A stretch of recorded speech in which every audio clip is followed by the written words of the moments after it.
Faktanya tanah di Indonesia mengalami kerusakan parah diakibatkan penggunaan pupuk kimia sintetis yang terlalu banyak dan terlalu lama. Itu menunjukkan bahwa tanah kita di Indonesia sedang tidak baik-baik saja atau dalam kondisi yang kurang subur. Kemudian fakta yang kedua yaitu pH tanahnya rendah. Sering sekali kita dapati bahwa pH tanah di perkebunan kita sudah mengalami penurunan yang sangat-sangat drastis. Yang kita tahu bahwa normalnya pH atau derajat keasaman tanah yaitu 7, terutama untuk tanaman sawit minimal kita dapati harusnya 5,5, tapi sering sekali kita lihat di lapangan bahwa pH tanah atau derajat keasaman tanah kita sudah mengalami penurunan yang drastis atau terlalu asam. Kemudian fakta yang berikutnya yaitu pupuk yang sangat-sangat susah bahkan dicari atau pupuknya langka dengan harga mahal. Seperti yang dilansir oleh republika.co.id, petani keluhkan pupuk subsidi langka dan pupuk non-subsidinya mahal. Miris 7 juta petani tidak mendapati pupuk subsidi, dilansir oleh CNBC Indonesia. Dan menurut kontan.co.id, Kementan mengatakan bahwa pupuk bersubsidi bukan langka, tetapi memang jumlahnya yang kurang. Nah, Bapak Ibu semuanya, perkenalkan nama saya Zainul Arifin. Saya mitra dari Best Corporation, akan membantu teman-teman semuanya untuk memahami yaitu sebuah solusi yang kita bisa dapati melalui program Pilu Slow Release ya. Izinkan saya untuk memaparkan, memberi informasi melalui video ini tentang pemahaman Pilu Slow Release sebagai solusi untuk pupuk berimbang dan peningkatan produktivitas hasil perkebunan kelapa sawit kita ya. Bapak Ibu semuanya, Pilu Slow Release adalah pupuk majemuk makro mikro dengan teknologi tepat guna. Nah, hal itulah yang banyak sekali mencuri perhatian masyarakat untuk menggunakan Pilu Slow Release karena menggunakan teknologi tepat guna dengan moto biarkan tanaman bicara. Ya, dengan video sangat singkat, insya Allah dapat membantu teman-teman semuanya untuk memahami apa itu produk Pilu Slow Release. Baik, nah pupuk Pilu Slow Release ini adalah pupuk dengan dukungan teknologi tepat guna. Ya, yang perlu digarisbawahi adalah teknologi teman-teman semuanya. Ya, seperti yang kita tahu teknologi sangat berkembang sangat-sangat pesat. Ya, salah satunya juga teknologi berkembang pesat di industri pertanian ataupun perkebunan. Ya, nah tujuan daripada teknologi disentuh oleh perkebunan pertanian, produk-produk pertanian perkebunan ini adalah tidak lain dan tidak bukan teknologi, yaitu tujuannya adalah mempermudah, mempermurah rekan-rekan semuanya. Ya, nah kekuatan teknologi tentu dapat meningkatkan efisiensi dan efektivitas. Ya, tepat, cepat, berkualitas, murah dan lain sebagainya. Ya, seperti yang kita lihat teman-teman semuanya. Manusia ke bulan cukup mengkonsumsi nutrisi saja atau pil, tidak membawa bekal nasi, sembako dan lain sebagainya. Itulah bentuk teknologi di industri atau di bidang kesehatan. Ya, kemudian komputer, handphone yang kita gunakan hari ini itu adalah bentuk dari teknologi di bidang komunikasi. Zaman dulu sebelum adanya teknologi tentu kita akan sulit sekali berkomunikasi dengan real time atau dengan sangat cepat. Tapi dengan perkembangan teknologi komunikasi saat ini kita bahkan bisa berkomunikasi dengan orang yang lintas provinsi bahkan lintas negara dengan hanya menggunakan handphone saja. Bahkan handphone juga ya, perkembangan teknologi di bidang komunikasi sangat-sangat cepat. Seperti yang kita tahu, dulu handphone menggunakan antena yang mungkin 1 meter, kemudian lebih pendek lagi setengah meter, kemudian beberapa senti. Tapi teman-teman bisa lihat, Bapak Ibu bisa lihat sekarang handphone kita bahkan tidak nampak lagi antenanya.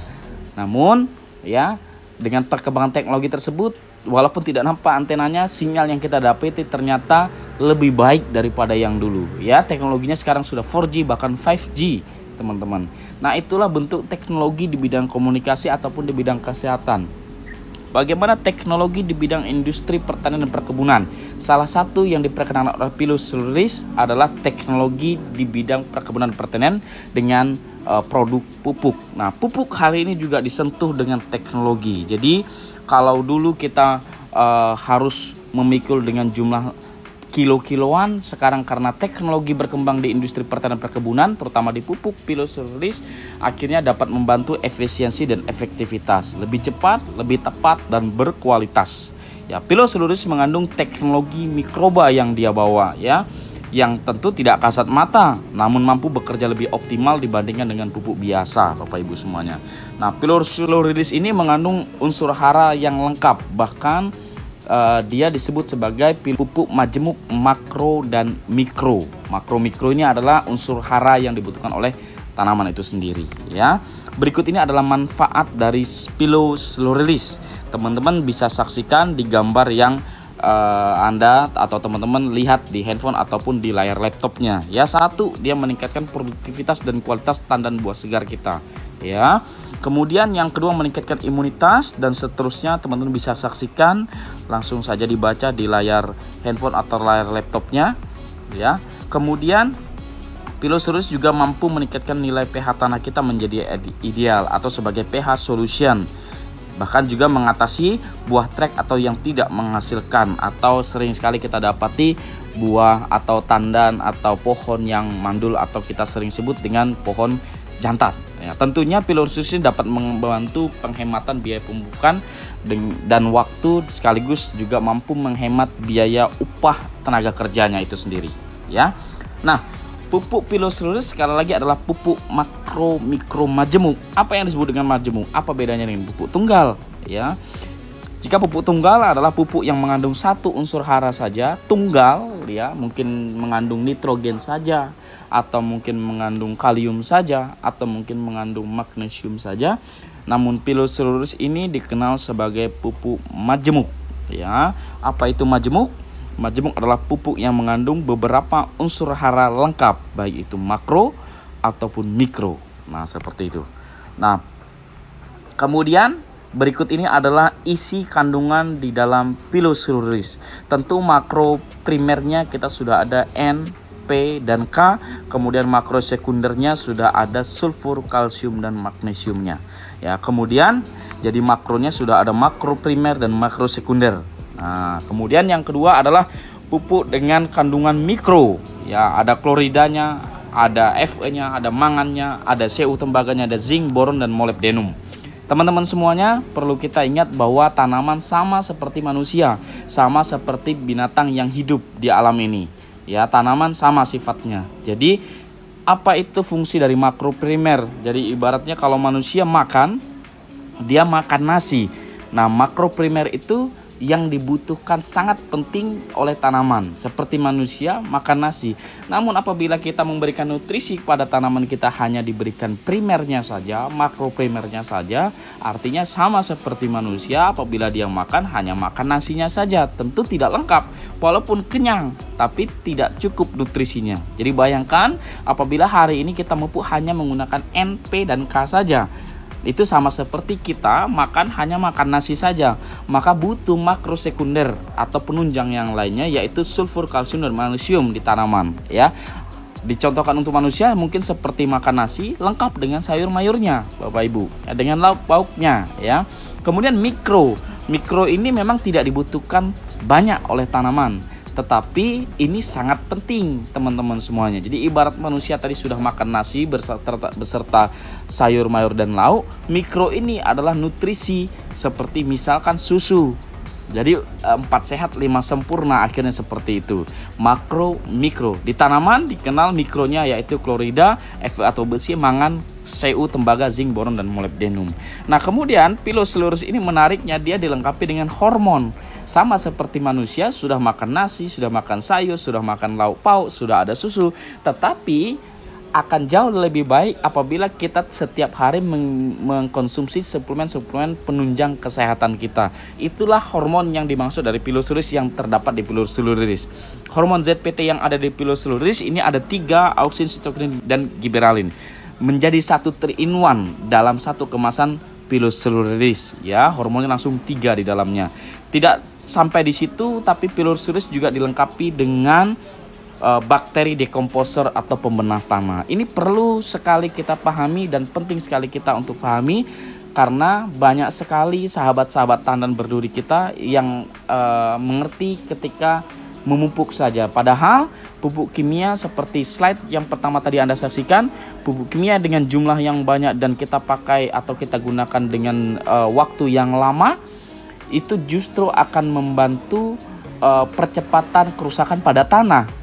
Ya, jadi pupuk kimia ini punya sifat dia tidak merusak, Bapak Ibu semuanya. Pupuk kimia tidak merusak, hanya pupuk kimia meninggalkan residu. Nah, residu inilah yang akan merusak kondisi tanah itu sendiri. ya. Jadi sama seperti air kopi mungkin yang kita biasa minum atau seduh setiap pagi, air kopi bubuk, airnya kita bisa minum. Tapi kopi meninggalkan ampas atau residu. Itulah residu dari kimia Bapak Ibu semuanya. Jadi sifatnya kimia sama ya. Apakah itu pupuk atau mungkin obat-obatan. Analogi paling gampang lagi obat-obatan. Apabila kita diberikan oleh dokter misalkan obat yang cukup banyak, maka pesan dokter adalah dibantu dengan konsumsi air yang juga banyak. Tujuannya untuk apa? Untuk memperingan kerja ginjal karena obat kimia meninggalkan residu di ginjal. Nah, kalau tadi kita minum obat-obatan, kemudian ada pendampingnya yaitu air putih yang banyak supaya tidak tertinggal residu pada ginjal kita. Bagaimana dengan tanaman dan tanah kita Bapak Ibu semuanya? Dengan penggunaan pupuk kimia yang terlalu berlebihan, akhirnya menimbulkan residu yang terlalu banyak. Alhasil tanah kita akhirnya sudah tidak subur kembali. Nah, seperti yang kita saksikan secara kasat mata, tanaman kita mulai mengeras. Mulai mati organisme penyubur tanah seperti cacing. Mungkin kalau zaman dulu kita ingin menanam tanaman, kita lihat dulu tanahnya apakah ada cacing atau tidak. Kalau ada cacing berarti tanahnya subur, betul? Nah, tapi sekarang Bapak Ibu semuanya, kalau kita pergi ke lahan atau pergi ke perkebunannya kita sudah tidak lihat lagi, kita tidak dapati lagi cacing yang ada di sana. Itu bentuk atau indikasi pertama untuk mengatakan bahwa tanah kita sudah kurang baik. Jadi tanah kita dalam kondisi yang tidak baik-baik saja atau tidak subur Bapak Ibu semuanya. Oleh karena itu Piloseluris dilengkapi juga dengan bakteri decomposer atau pembenah tanah. Disinilah terletak pupuk berimbang yang ada di dalam produk Piloseluris. Jadi kita menggunakan Piloseluris sekaligus kita membantu untuk penyuburan kembali pada tanah. Baik.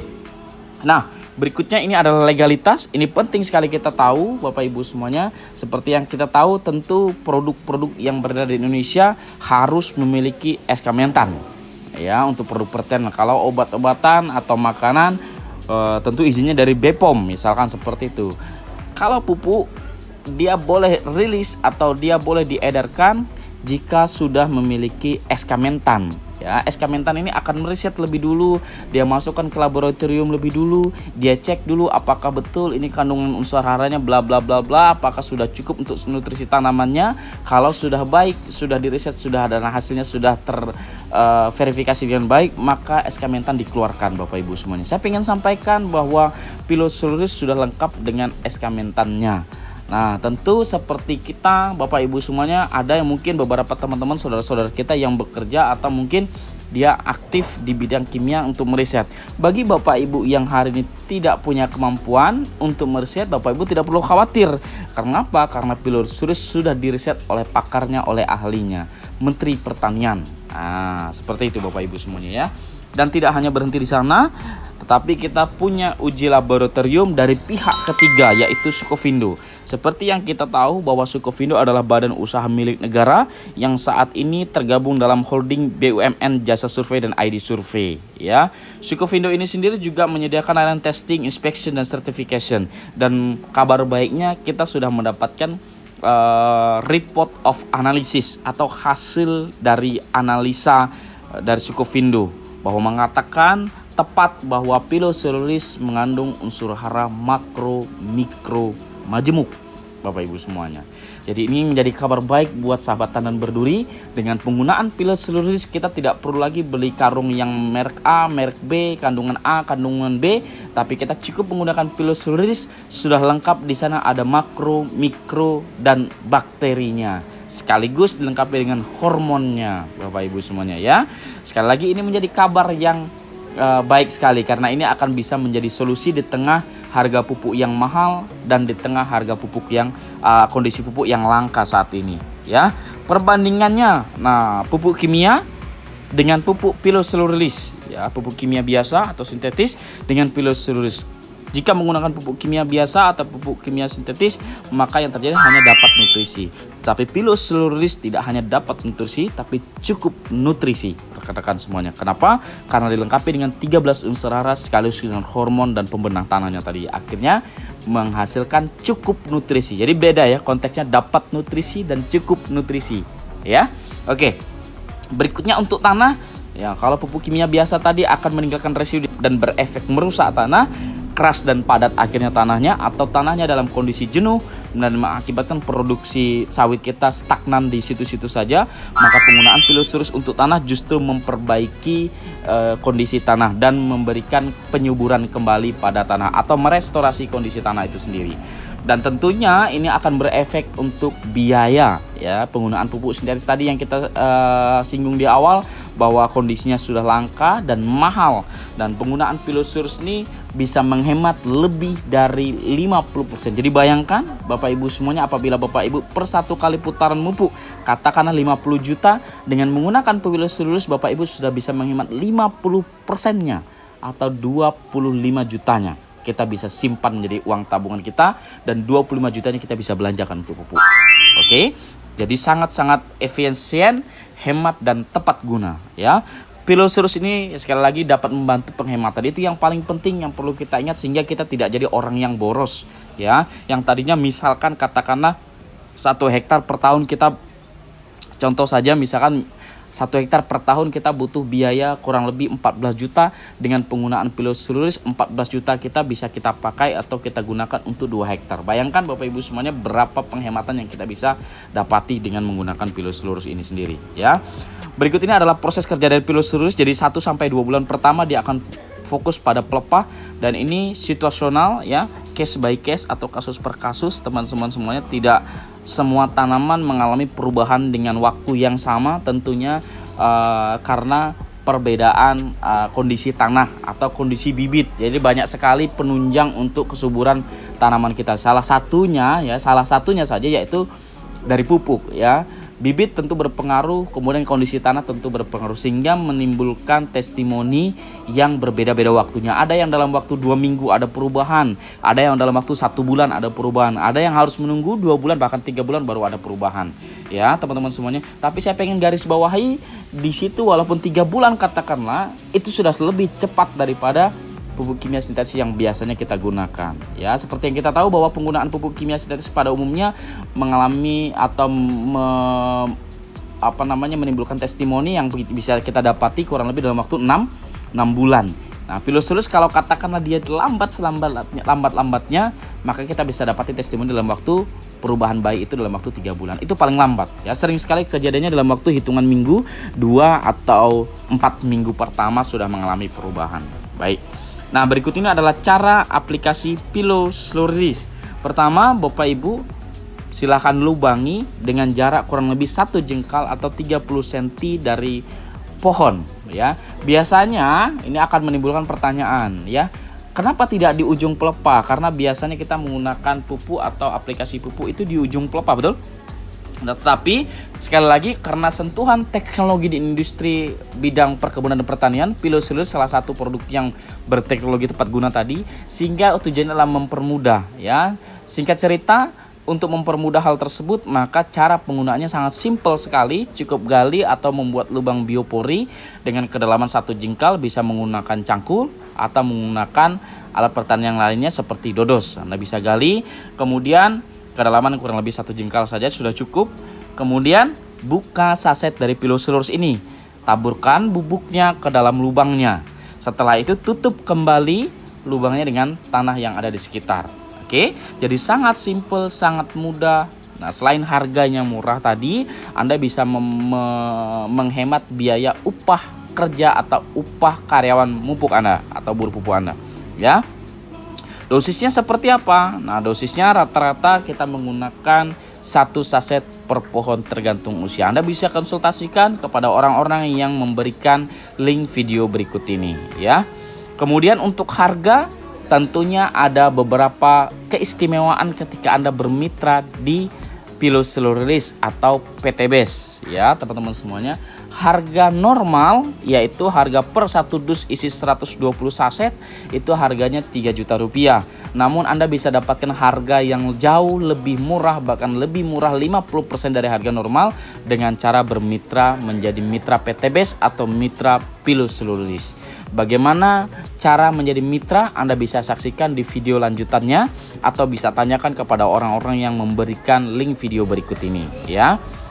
Baik rekan-rekan semuanya, kesimpulannya 1 tahun per hektar kita hanya membutuhkan kurang lebih 4 dus setengah, atau 4 dusan saja untuk lahan dengan luasan lahan sawit 1 hektar. Artinya untuk 1 hektar kita hanya membutuhkan uang 6 juta sekian atau 6.600.000 per hektar per tahun. Bayangkan Bapak Ibu sekalian, sahabat petani, sahabat tanah berduri sekalian, ya, berapa puluh juta, berapa ratus juta yang kita bisa hemat per tahun dengan penggunaan Pilos Lurilis. Bukankah ini solusi Bapak Ibu semuanya? Ya, di tengah pupuk yang mahal, di tengah pupuk subsidi yang langka, bukankah ini sebuah solusi yang baik apabila Bapak Ibu segera mencobanya? Ya, tentu Bapak Ibu saya sarankan jangan percaya kepada video siapapun, jangan percaya kepada cerita siapapun sebelum Bapak Ibu mencobanya sendiri, ya. Sampai berjumpa di testimoni Bapak Ibu. Silahkan kirim testimoni Anda kepada orang yang memberikan link video ini sebagai cerita untuk orang-orang yang belum menggunakan Pilos Lurilis. Dan pesan saya, jangan kaget ketika Anda menggunakan Pilos Lurilis, karena Pilos Lurilis dapat memberikan testimoni dalam waktu yang sangat-sangat relatif cepat. Oke, nah, lengkapi kebutuhan produk Anda dengan produk-produk terbaik dari PTBS, yaitu ada Pilos Lurilis tanaman keras atau tanaman sawit, kemudian ada fotosintesa dengan keunggulan yaitu dapat menaikkan pH kurang dari 1 jam, ya, sekali lagi kurang dari 1 jam. Kemudian ada eco farming untuk semua jenis tanaman, dilengkapi dengan bakteri dan pembenah tanah sekaligus mikroba yang lengkap, dilengkapi juga dengan 13 unsur hara lengkap yang ada di dalam produk. Terima kasih buat teman-teman semuanya. Semoga informasi Pilos Lurilis ini bermanfaat buat teman-teman semuanya. Dan saya doakan semoga tanaman atau tandan buah sawit kita meningkat, tonasenya bertambah besar atau bertambah nilai tonasenya. Ya, teman-teman semuanya, sekali lagi saya ucapkan terima kasih buat teman-teman yang sudah menyaksikan video ini. Silakan sebarkan link video ini kepada orang-orang yang membutuhkan penjelasan Pilos Lurilis. Terima kasih dari saya. Assalamualaikum warahmatullahi wabarakatuh.